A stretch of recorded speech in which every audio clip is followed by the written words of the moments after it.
Okay, so I chose to call Barnes & Noble to ask if they had a certain Studio Ghibli movie that I was interested in seeing. They actually did. I didn't think they were going to have it, so I thought the conversation was going to be a little bit longer.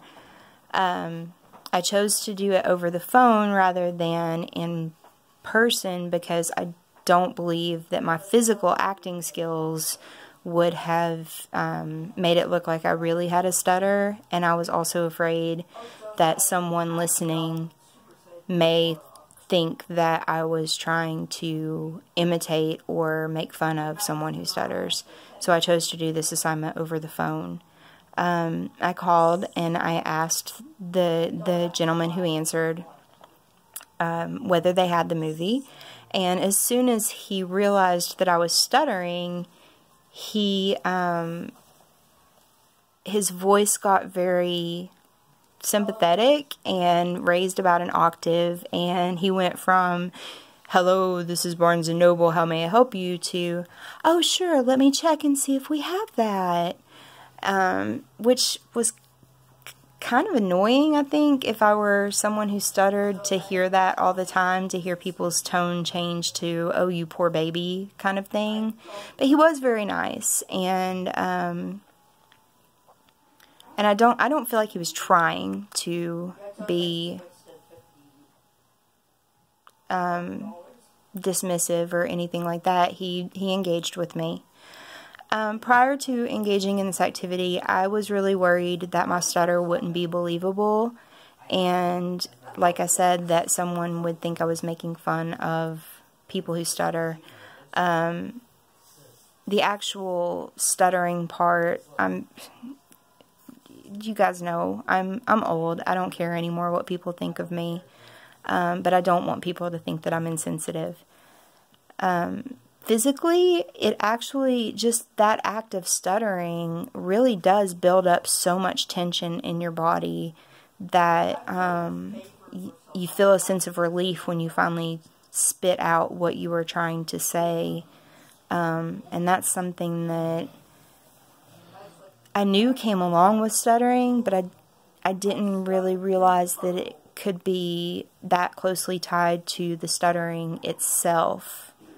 The act of stuttering. So emotionally, during the moment of stuttering, like I said, I was just a tiny bit annoyed that he became kind of a different person when he heard that I stuttered. But again, he was very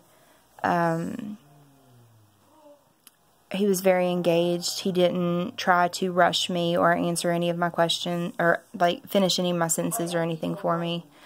And he did his job in a professional manner, so I kind of felt good about that, but just a little bit annoyed about the change in the tone of his voice. How do I think he felt when I stuttered? It sounds like he felt some sympathy. I don't think that he felt any kind of negative feelings, and he certainly, I've heard some of you got put off to a manager or something. He didn't do that. He stayed on the phone with me and answered my questions for me. Objectively describe my listeners' reactions. I guess I've already really done that.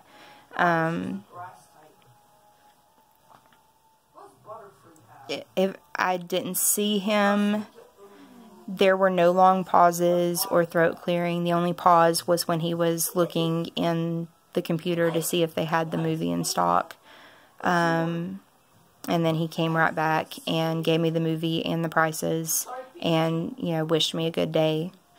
So I don't imagine that he had any kind of negative physical response, because I didn't hear it in his voice. This was a little bit challenging. It was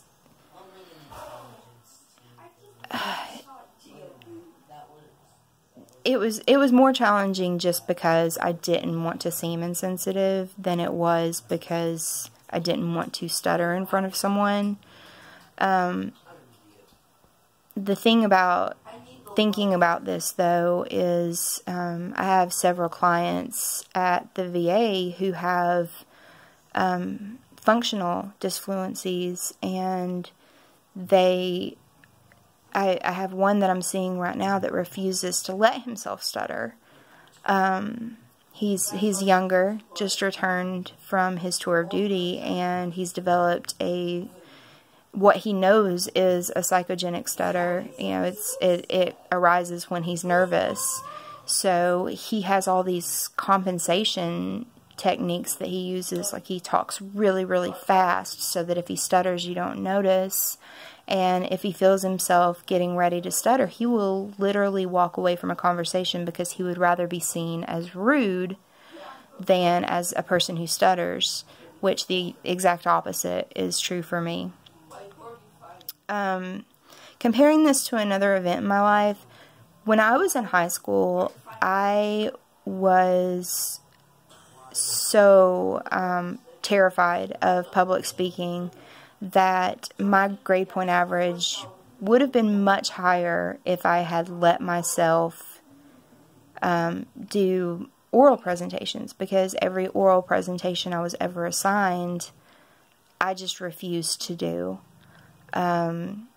I was terrified, and even coming into college, I almost did not start my bachelor's degree just because I knew I was going to have a course in public speaking. But once I actually got in there and did it a few times, I was able to get over that. And I've mentioned before that with my chronic pain disease,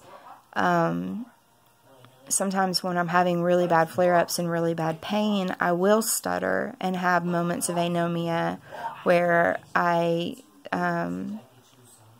just can't get a word out, or I will stumble and prolong, I'll block on a word. And there have been times also where I've done single syllable repetitions or phrase repetitions during moments of just intense pain and kind of brain fog. So I hope, usually when that happens, it's in front of family and they know. And I hope that, you know, if this were to happen in public, that the person listening to me would be as understanding as the gentleman on the phone today.